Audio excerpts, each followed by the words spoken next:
ભારત માતા કી જય, ભારત માતા કી જય, વંદે માતરમ, વંદે માતરમ। મુંબઈના તાજપોશી કરવામાં આવ્યા છે, શું કહેશો? આજ રોજ તારીખ 29ના રોજ પ્રમુખની જે વરણી થઈ હતી 23 તારીખે, ત્યાર પછી આજે 29 તારીખે અમે જે મુહૂર્ત કાઢ્યું હતું 12 થી 1:30 વાગ્યા સુધીનું મુહૂર્ત હતું, એમાં આજે અહીં અમે પ્રમુખ અને ઉપપ્રમુખે વિધિવત અમે ચાર્જ સંભાળી લીધો છે અને ડાંગમાં જે પાર્ટીનો હેત છે કે આપણે 100નો સાથ 100નો વિકાસમાં માનીએ છીએ, એટલે કોઈ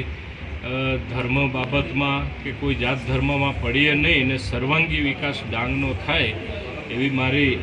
અપેક્ષા છે અને વિકાસ ખૂબ થયો છે અને હજી પણ કંઈ થોડુંક